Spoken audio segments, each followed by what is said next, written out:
Bueno, vamos a las preguntas. Quedó pendiente Shaila, Claudia Guerrero y Erika Soemí. Entonces vamos con Shaila. Presidente, Shaila Rosagel, corresponsal de Grupo Gili, El Imparcial de Sonora, La Crónica de Mexicali y Frontera de Tijuana. Presidente, el lunes, al concluir la reunión que tuvo con los gobernadores del país, el gobernador de Hidalgo, Omar Fayad, reveló que México ya compró a través del mecanismo COVAX la vacuna pediátrica Pfizer para vacunar a menores de 15 años. En este sentido, preguntarle, presidente, cuántas dosis, si esto es así, y cuántas dosis se compraron, cuántas dosis se esperarían para México de esta vacuna pediátrica, si se va a vacunar a partir de los 5 años en adelante a los niños, cuál será el rango de edad, a partir de cuándo iniciaría esta vacunación para los niños y cuánto se invirtió. Sí, lo que dijimos es que tenemos vacunas suficientes y vamos a aplicar vacunas de refuerzo porque todavía faltan pues muchos mexicanos, mujeres y hombres que no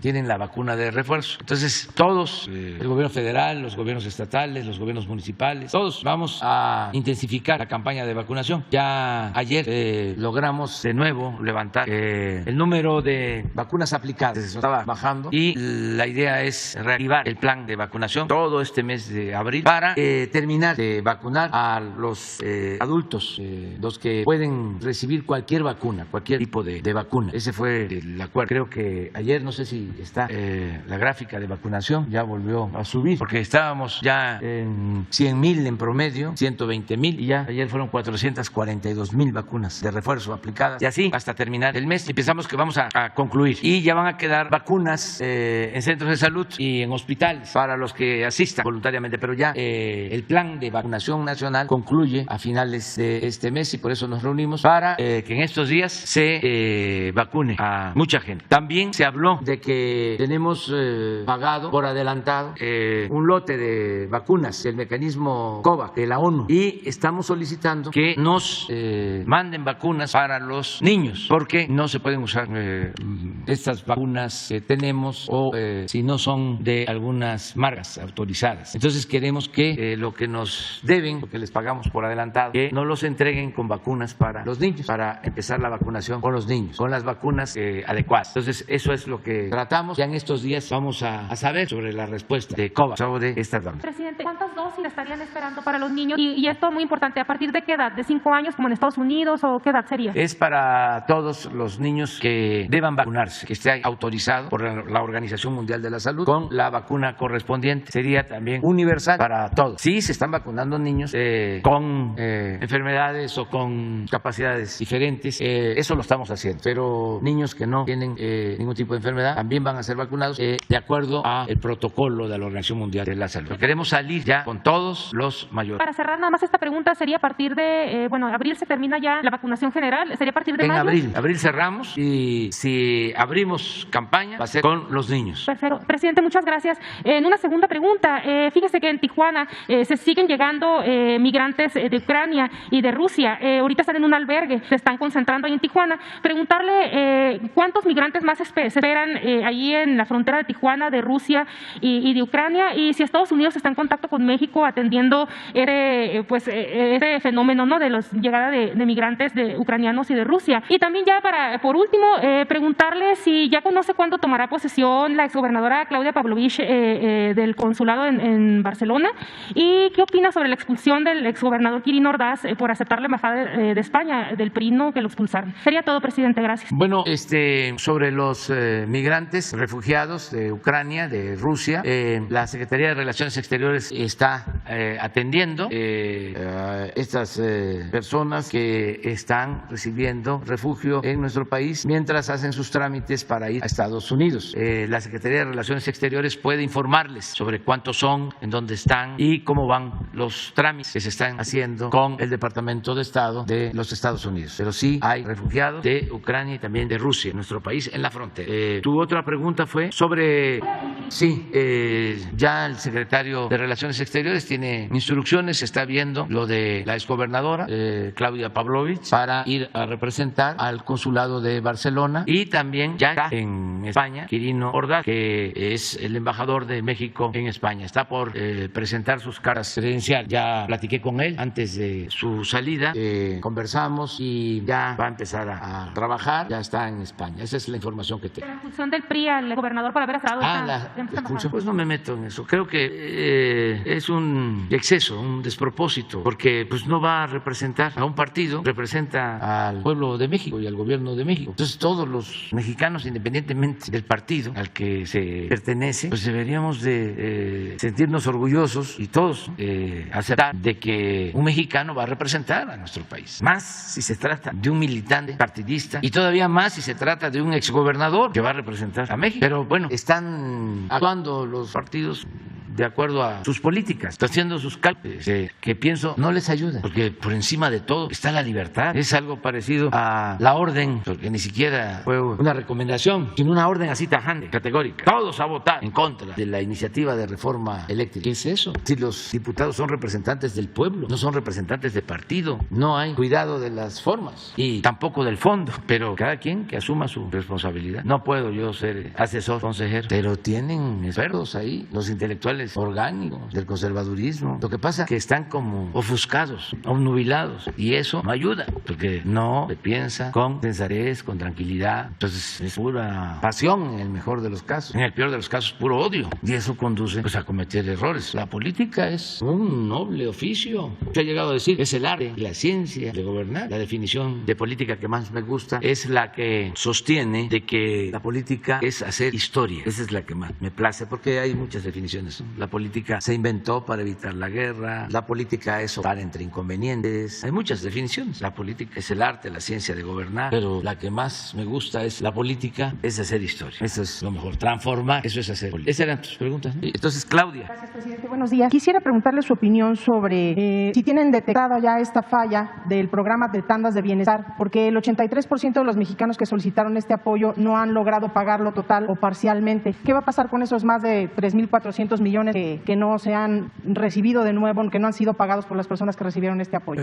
Disculpa, no. Sí, el programa de tandas para el bienestar que se implementó para apoyar a las personas en la pandemia tiene prácticamente una cartera vencida muy elevada. Más del 67% no han pagado nada de lo que solicitaron en su totalidad y 16% han hecho pagos parciales. En total serían solo del 67%, más de 3.400 millones de pesos que no han regresado al erario. Sí, hay demora en el pago. Es entendible porque estos apoyos se entregaron cuando la situación de la pandemia había provocado pues el cierre de comercios, de pequeños negocios, cuando se nos cayó por completo la economía. Y estos pequeños comercios, negocios que tenían inscritos trabajadores en el Seguro Social, pocos trabajadores, pues estaban resistiendo y por eso se les dio el apoyo, los créditos. Algunos pues salieron adelante con ese apoyo, otros no pudieron, fue más la crisis. Entonces sí, estamos viendo cuántos han estado pagando sus créditos y cuántos tienen demoras en el pago, pero no descartamos de que se recuperen estos créditos. No es que vaya a ser fondo perdido. Todavía no podemos hablar de eso. Son créditos de 25,000 pesos por negocios que se dieron a tasas de interés muy bajas, de 4% en promedio, según recuerdo, a pagar en 3 años, o sea que apenas llevan un año, porque iban a ir pagando mes con mes, abonando. El propósito es ayudarlos y vamos a esperar a que más adelante se haga un corte de cuántos van a terminar de pagar o se van a emparejar. Yo los exhorto a eso. Entiendo su situación tan difícil, pero tenemos que tener confianza en la gente. ¿Considerar que el programa fracasó por el bajo nivel de devolución? No, el pueblo de México es un pueblo honesto. La mayor riqueza de México es la honestidad de su pueblo. Y no es por nada, pero la gente que recibe un pequeño crédito, una tanda, cumple más que los de mero arriba. Ahora, nosotros lo que hicimos fue apoyar de abajo hacia arriba, porque el FOBAPROA, por ejemplo, fue apoyar a los de arriba. ¿Y qué pasó? Bancos quebrados con banqueros ricos. Quebraron los bancos, pero los banqueros se enriquecieron más. Decía Keynes que un buen banquero es aquel que cuando se enfrenta a una crisis económica financiera y todos pierden, que también él fracasa y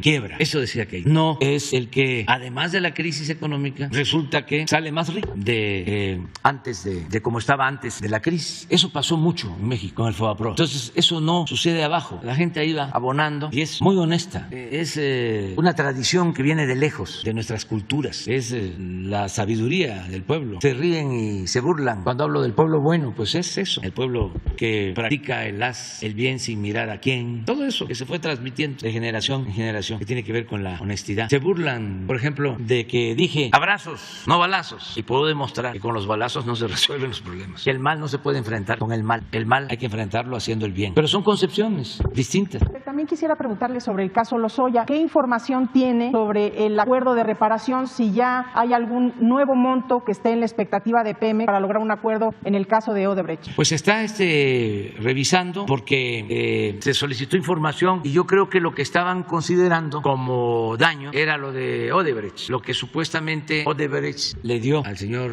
Lozoya, y por eso se hablaba de $10 millones.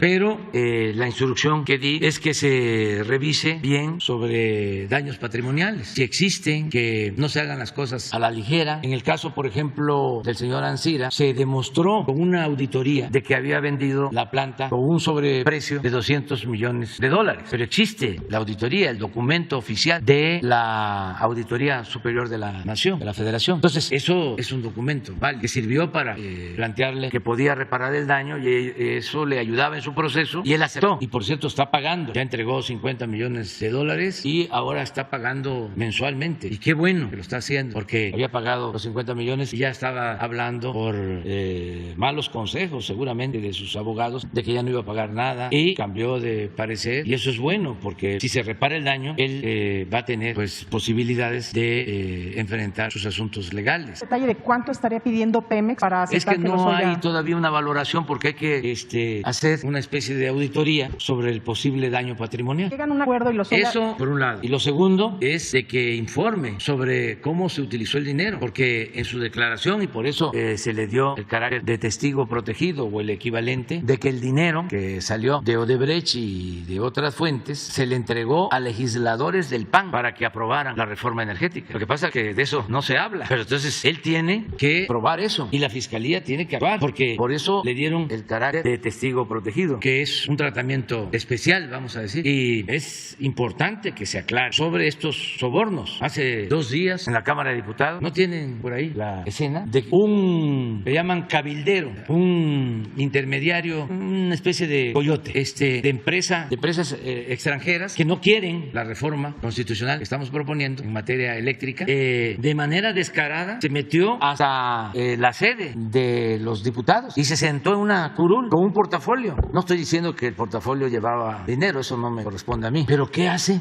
Sentado junto a una diputada, y se demostró que el señor es italiano y que trabaja para una empresa extranjera que tiene negocios en la industria eléctrica del país, de México, una empresa extranjera. Por eso va a ser muy importante lo del domingo, cómo van a votar los representantes populares. Ahí está. Estas son las presiones, fuertes presiones, y hasta cañonazos, como decía Obregón. ¿Saben, presidente, si les están ofreciendo o entregándoles dinero a los legisladores? No, pero ya lo hicieron con la reforma energética, se ha demostrado, lo declaró Lozoya. Entonces, en el caso de Lozoya, la reparación del daño también es eso, que eso pruebe los también son las dos cosas, la reparación del daño y que dé toda la información y las pruebas sobre los sobornos que entregaron para llevar a cabo la reforma energética, que es por esa reforma energética que estamos presentando la iniciativa de reforma constitucional, porque esa reforma energética se llevó a cabo para beneficiar a grandes empresas extranjeras como esta, la que representa el señor de ayer, de antier. ¿Qué empresa es? Enel. Yo creo que es la que presentó el amparo para que no se turbinara en las hidroeléctricas del Grijalva y para que se siguiera inundando Tabasco. Creo que es una de estas empresas. Entonces, esto es asesor de los partidos en contra de México. ¿Sí?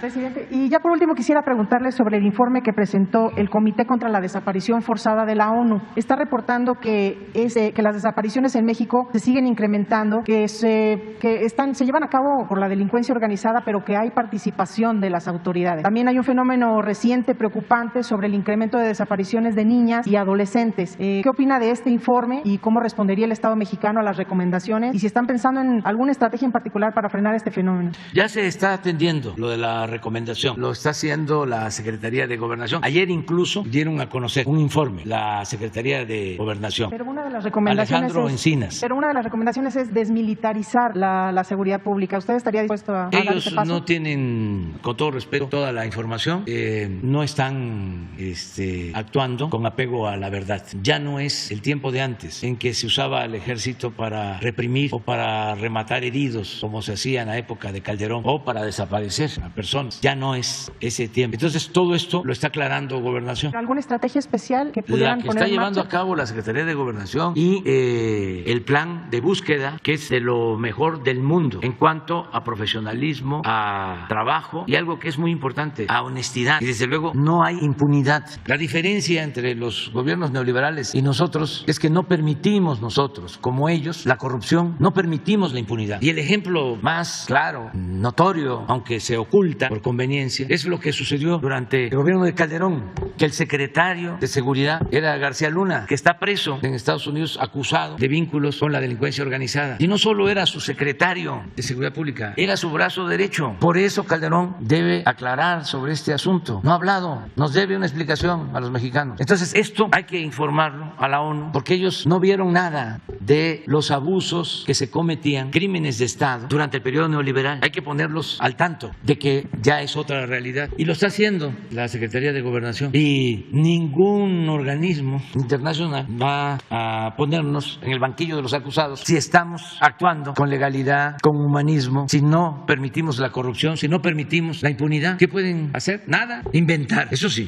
De estos niños, por ejemplo, son 14 menores que desaparecen al día, 2 de cada 3 son niños. Que estamos trabajando todo el tiempo estamos trabajando para garantizar la paz, enfrentando a los intereses del antiguo régimen y enfrentando campañas de desprestigio como las que lleva a cabo, entre otros medios, el que conduce Carmen Aristegui. Para hablar con claridad, les voy a poner un mensaje sobre los equilibrios en el programa de Carmen Aristegui. Y lo digo porque mucha gente fue engañada pensando de que se trataba de un medio de información profesional, objetivo, independiente, equilibrado. Muchísima gente. Y no, era simulación, porque eso también bien manejado da audiencia. Ahora ya es distinto, porque ya todo el mundo está enseñando el cobre, porque estamos viviendo en un proceso de transformación y hay que definirnos. Y vuelvo al dicho de Juan Álvarez, un gran liberal que enfrentó a Santana. Llega el momento de decidir y dice don Juan, esta ancheta, que es una ancheta, es una tela. Ahí se lo dejamos para que busque qué es ancheta, pero es el lenguaje del pueblo y la sabiduría del pueblo y la sinceridad del pueblo. Dice don Juan, esta ancheta está muy angosta, no hay ni para dónde hacerse. Es decir, hay que definirse con quién se está. Es un poco lo mismo el emplazamiento del domingo con los diputados. Esta ancheta está muy angosta, no hay para dónde hacerse. ¿Estás con Iberdrola y con estos, ¿cómo se llama? Enel, o con otras empresas extranjeras de otros países, o estás con los mexicanos, con los consumidores mexicanos, que son los que van a padecer si no se modifica la ley eléctrica. ¿Por qué se padece? Porque pues a Iberdrola no le importa aumentar el precio de la luz. No tienen una dimensión social como cualquier empresa, y más ellos, que han demostrado ser muy voraces. Lo que buscan es el lucro, y eso es lo que está pasando en España, está pasando en Europa. Entonces no queremos que eso suceda en el país, que no aumente el precio de la luz, pero son muchos los intereses. Pero regresando a Carmen Aristegui, hay un Twitter de Helio Flores, gran caricaturista del Universal. Es buenísimo. Miren lo que dice Helio. El tiempo se nos vino encima, dijo Carmen, y dio 15 minutos, los últimos de su programa, a la mesa de análisis del doctor Meyer, Fabricio Mejía y Ana Lilia Pérez. 15 minutos, dice Helio. Antes estuvo Krill hablando una hora contra la reforma eléctrica. Y luego dicen que la izquierda no tiene contrapesos. Pero estamos hablando de Carmen Aristegui. Ya imagínense el Universal y el Reforma. Ay, nanita. En este tema, se está recrudeciendo el fenómeno de las desapariciones en el estado de Nuevo León. No sé si la Federación... ¿Cómo? Se está recrudeciendo el fenómeno de las desapariciones y feminicidios en el estado de Nuevo León. No sé si la Federación tiene planeado reforzar o ayudar al gobierno del estado para reforzar la seguridad en el estado. Estamos ayudando en todo. ¿Pero algún operativo, algún despliegue en particular en Nuevo León que tengan programado? Sí, hay en todos los estados. Sería bueno que informara Alejandro Encina y Cara todo lo que se está haciendo. Ya han venido aquí, ya han informado, pero no está de más. Y finalmente, presidente, preguntarle si va a volar a Villahermosa, ¿lo va a hacer por el Aeropuerto Internacional de la Ciudad de México o por el Felipe Ángeles? Pues no te puedo contestar, yo creo que es por el Benito Juárez, porque me voy más tarde. ¿Cuándo va a estrenar algún vuelo en el AIFA? Cuando yo pueda, lo hago. Es un aeropuerto de primera, ayer lo dije, de lo mejor que hay. Lo que pasa es que todavía, poco a poco, van a ir sumándose más vuelos. También no se le pasa el coraje a los que tenían el trinquete de hacer el aeropuerto en el lago de Texcoco, pero ahí se van a ir serenando poco a poco. Pero hacía falta un buen aeropuerto como el Felipe Ángeles, y hemos enfrentado muchos obstáculos en todo, pues amparos, descrédito, campañas de desprestigio. Bueno, esto vimos, está tan malo el aeropuerto que se partió, se tronchó un avión, pero Pero ahí van las cosas. Están muy molestos. Voy a hacer algo, le voy a hacer la competencia a la vitacilina. Ah, qué buena medicina. Va a ser amlocipina, algo así. Para que lo vayan tranquilizando. Y el aeropuerto Felipe Ángeles va a tener cada vez más vuelos. Y cuando me corresponda, esté en el horario, lo voy a usar, claro que sí. ¿Mande?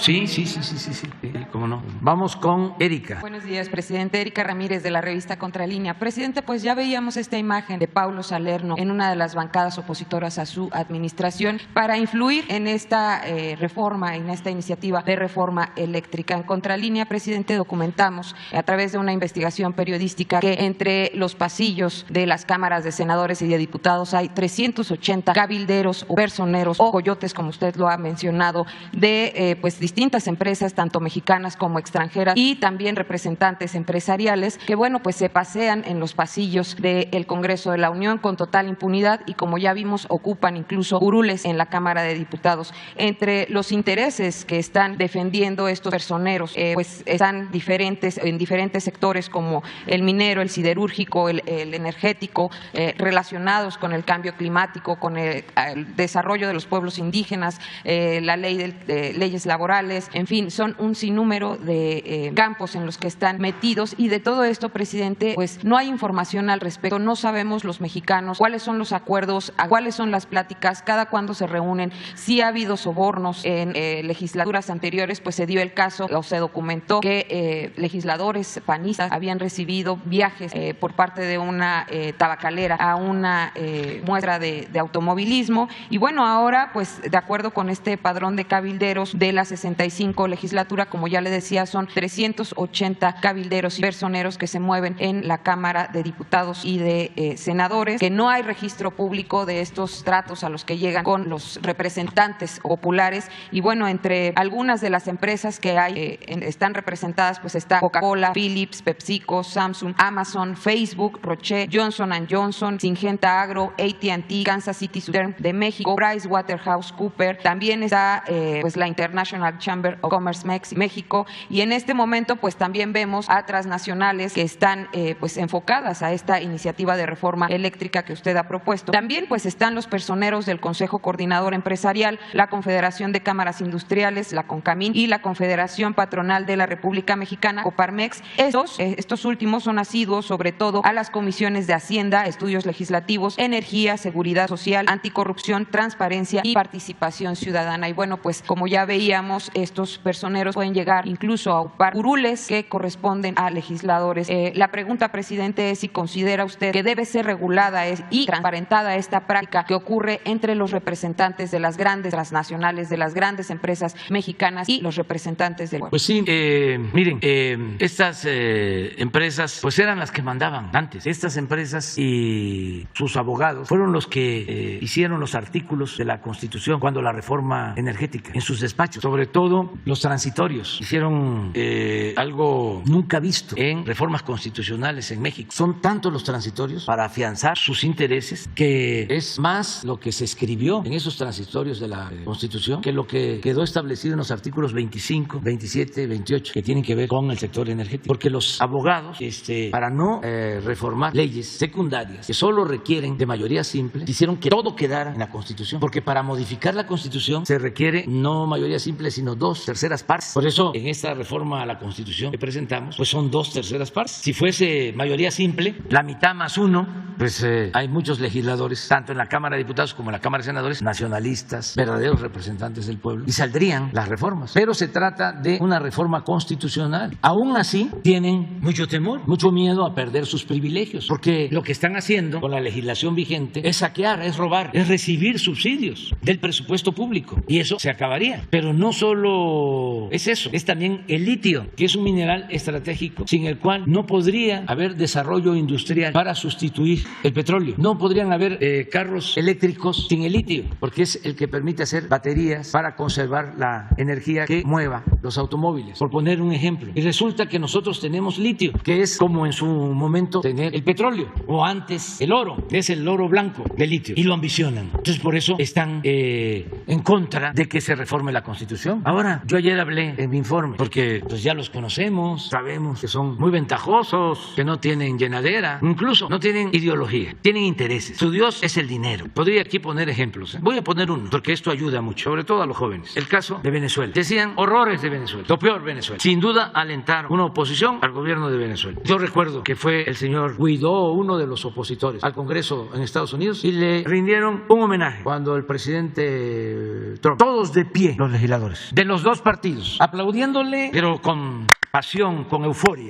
Bueno, eso fue hace como año y medio, 2 años. Viene ahora el conflicto Rusia-Ucrania. Hay problemas con el petróleo, porque Rusia produce petróleo y desde luego gas. Y de repente un acuerdo con Venezuela para que una empresa petrolera, Chevron, extraiga 1 millón de barriles diarios de Venezuela. ¿Y en dónde quedó el pleito? ¿Dónde está Guaidó? ¿Qué fue lo que prevaleció? ¿Qué es lo que está por encima de todos los intereses? Entonces, ya nosotros sabemos eso. Hacen mal, porque la política debe ser un imperativo ético y tiene que haber principios, estemos o no estemos de acuerdo. Pero ya cuando se llega a esos niveles de pragmatismo, ya cuando no hay ideales, cuando no hay principios, por eso hablo de que no hay ideología, cuando se trata de intereses, quiere decir que hay una profunda crisis política en el mundo, una decadencia, y por eso es importante llevar a cabo las transformaciones. Ahora, ¿qué le digo yo a los mexicanos sobre este tema? Pues que ya nos protegimos en lo fundamental, porque repito, ya los conocemos, y también la ambición los vuelve torpes, prepotentes, predecibles. Entonces, ¿qué fue lo que hicimos? Pues presentamos una reforma de la ley eléctrica para proteger lo básico. Por ejemplo, quitar el absurdo, la vileza de no considerar energías limpias lo que se produce de energía con agua en las hidroeléctricas, porque así estaba. Entonces, ya en la ley eléctrica, ya ahora van a tener despacho las hidroeléctricas de la Comisión Federal de Electricidad, que son 60 hidroeléctricas. ¿Eso qué significa? Que vamos a producir, para que dejen de estar engañando, más energía limpia y barata, y no necesitamos endeudar al país porque ya tenemos esa infraestructura que no se usaba. Fíjense a qué grado de irracionalidad llegaron estos tecnócratas corruptos. Construyen en el periodo neoliberal nuevas presas, como las que construyeron en Nayarit. Imagínense cuánto se gastó en construir esas 3 grandes presas para tenerlas paradas. Y uno dice, ¿y entonces para qué las construyeron? Si ya tenían en mente de que iban a arruinar a la Comisión Federal de Electricidad, si no iban a despachar la energía de las hidroeléctricas, porque le iban a dar preferencia a las empresas extranjeras, a las termoeléctricas que producen energía con gas, sobre todo las Iberdrola. Si ya tenían pensado eso, ¿para qué invertir tanto dinero, endeudar al país con los llamados pidiregas, casi quebrar a la Comisión Federal de Electricidad? Bueno, ¿cuál es la respuesta? Por los contratos de construcción que permitieron robar. Lo demás no les importaba. Es lo mismo que hicieron dándole el contrato en la época de Calderón a Repsol para sacar gas de la cuenca de Burgos. No sacaron gas porque no les importaba producir más gas, extraer más gas. Lo que les importaba era el contrato. Negocio bueno para Repsol, malo para la nación. Entonces, ya ahora que la Suprema Corte, si por eso se enojaron tanto, el día que la Suprema Corte dice que es constitucional la ley eléctrica, estaban enfurecidos. Yo, antes de eso, a ustedes les consta, no hablaba yo del tema. Dice como que no me importaba mucho, que no me interesaba. Pero claro que me interesaba. Sabía yo de la importancia que tenía ese tema. Y afortunadamente por 4 ministros de la Corte. 4 de 11. Porque para declarar inconstitucional una ley se requieren 2/3 partes en la Suprema Corte. Y con 4 ya no pasa. Y se consiguieron los 4. Porque a los otros los vieron más de una vez. Los entrevistaron y no pasó. No pasó. Pero con 4 se logró que declararan constitucional la ley eléctrica. Y con esto ya tenemos los elementos básicos para garantizar que no nos falte la luz y que no aumente el precio de la luz. Porque incluso con esa reforma eléctrica se cancelan los llamados contratos de autoabasto. Toda una simulación que estaba permitida. Entonces ya estamos protegidos en lo básico. Número 1. Número 2, se incluye lo del litio en la reforma constitucional. Si no hay 2/3 para el domingo, porque dominan los cabilderos, los coyotes, los intereses extranjeros, si hay traición de los legisladores, ya tenemos, acabo de firmar hoy en la mañana, la iniciativa de reforma a la ley minera, que no requiere 2/3 partes, es mayoría simple, para que el litio quede como propiedad de la nación. Entonces vamos a esperar el domingo y de inmediato entra la iniciativa. ¿De litio? No,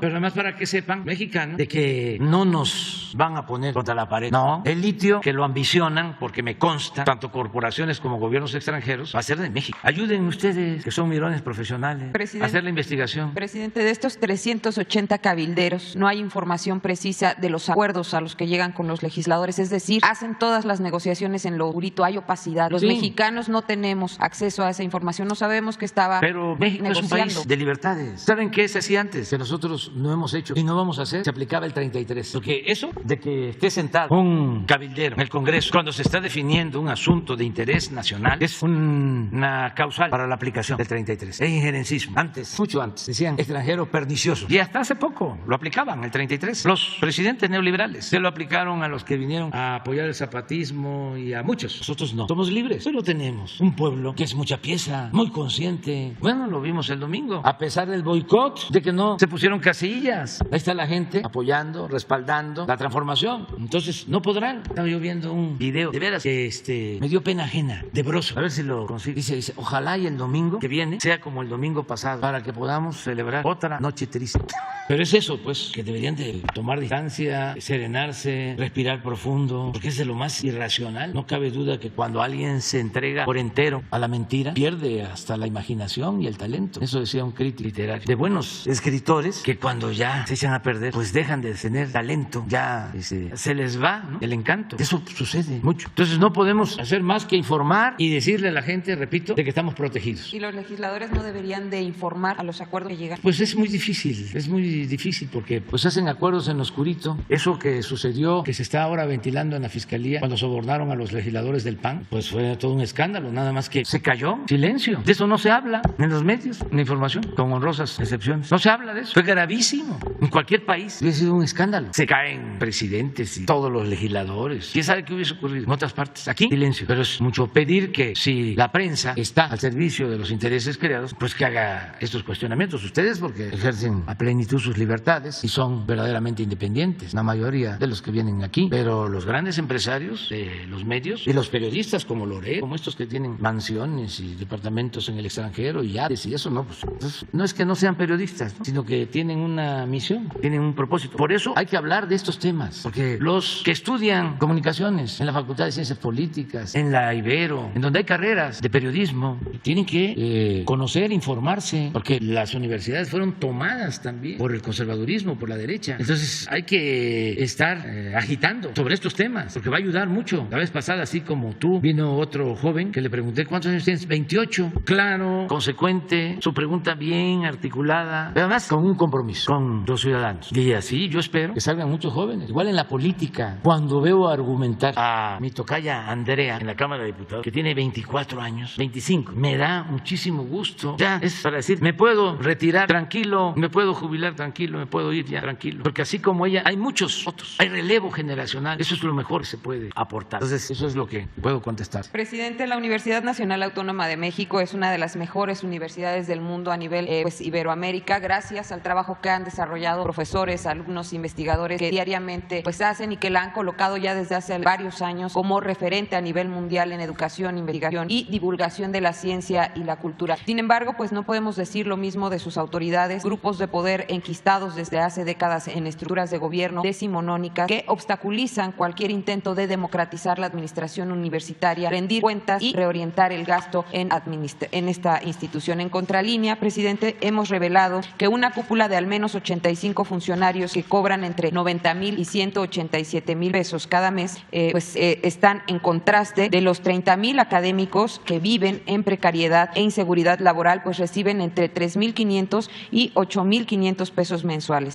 La universidad sabemos que es autónoma y es imprescindible que continúe siéndolo de esta manera. Aquí la pregunta sería, ¿hay algo que se pueda hacer para que estas cúpulas o funcionarios que están en esta cúpula universitaria rindan cuentas, se reoriente el presupuesto al mejoramiento de la infraestructura y mejore el salario de los profesores en lugar de seguir enriqueciendo a unos cuantos? Pues va a depender de los universitarios. Es como la vida en los sindicatos. Va a depender de los trabajadores. La democracia sindical va a depender de los trabajadores. Y lo mismo, la democratización en las universidades y el que no sean sometidas y dominadas por la oligarquía va a depender de los alumnos, y yo les tengo mucha confianza porque los alumnos son como la levadura. Esos son los estudiantes en todos los procesos de transformación. Y decía Salvador Allende, ser joven y no ser revolucionario es una contradicción hasta biológica. Y también muchos maestros, muchos académicos honestos intelectualmente y comprometidos. Entonces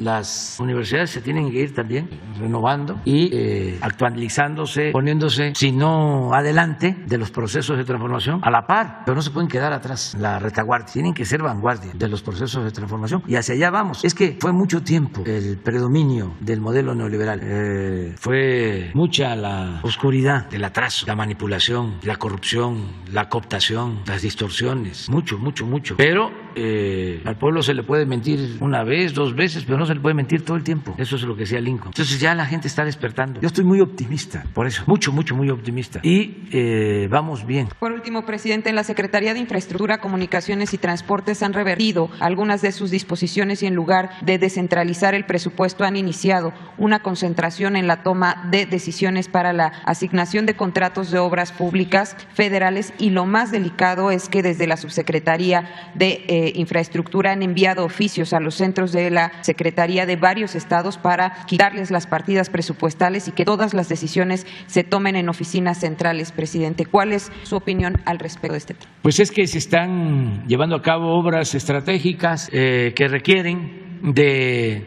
una conducción desde las oficinas centrales, por ejemplo, la ampliación de carreteras, la construcción de autopistas, de puentes, ayer hablé de eso, el mantenimiento de las carreteras, en vez de fraccionar y que cada delegación maneje un presupuesto, unir todo el presupuesto de mantenimiento, llegar a acuerdos. Así se logró ahorrar 1,000 millones de pesos en el mantenimiento de carreteras que habían quedado comprometidos esos recursos para darle mantenimiento creo que a 10 carreteras con grandes empresas y se consideró que se les estaba pagando más de lo debido. Se habló con ellos y de 10,000 millones se redujo a 9,000 y esos 1,000 millones que se liberaron se destinaron a los caminos de la montaña de Guerrero. Se le entregó ese dinero, los 1,000 millones, a las autoridades de los pueblos para que ellos hagan sus caminos. Entonces esto requirió no solo que se concentrara el programa en comunicaciones, sino que lo atendiera Hacienda. Esta operación la llevó a cabo el secretario de Hacienda, Rogelio Ramírez de la O. Y así hay cuestiones que requieren de atenderse desde las oficinas centrales. Yo estoy pendiente de que se termine en agosto la ampliación de la autopista de La Pera a Cuautla, la que pasa por Tepoztlán, es un compromiso. Estoy pendiente de que ese puente que construyeron, que no conduce a ninguna parte, pueda ser utilizado. Ya estamos viendo el proyecto. Estoy pendiente de que mejoremos las carreteras del norte de Veracruz, que históricamente han estado destruidas, deshechas. Ahora voy a ir, pasando Semana Santa, voy a una gira al norte de Veracruz para agradecerle también, ahí por Martínez de la Torre, se detuvo la construcción de una autopista, creo que tardó 2 años parado, y fui allá y hablé con los afectados, que ellos argumentaban de que al hacerse la carretera se iban a inundar, que ya había pasado eso. Entonces pagamos para que tengan obras hidráulicas y voy a ver si se cumplió, porque ellos cumplieron, ellos permitieron que se terminara el tramo y ahora se puede ir desde Laguna Verde hasta adelante de Tuxpan, ya en una carretera buena. Entonces voy a ver todo eso y voy a hablar con ellos para ver si se cumplieron todos los compromisos. Entonces voy también a ver cómo va el avance de la ampliación de la carretera de Valles a Tamazunchal, porque también es un compromiso y en fin, son obras y los caminos de mano de obra de Oaxaca, ya son 120 caminos construidos por la gente. Les damos los recursos, eso es democracia, ¿no? Es el gobierno de todos, todos ayudamos y reciben las autoridades su dinero para el camino y ellos lo hacen sin trámites, papeleo y hacen muy buenas obras. Entonces estamos trabajando en todos lados con el apoyo de la gente. Entonces, por eso, pero de todas maneras vamos a revisar lo que estás planteando. Pues me voy a revelar, porque eso es lo que quiero que hagan los diputados, que se rebelen, que no les hagan caso, que les digan, sepan señores, cabilderos extranjeros, que nosotros tenemos como encomienda defender al pueblo y a la nación y que no nos van a doblar ni con su cochino dinero. Una Semana Santa en paz, en tranquilidad, con la familia, así, con muchos abrazos, muchos abrazos. Abrazos, abrazos, abrazos. Dios.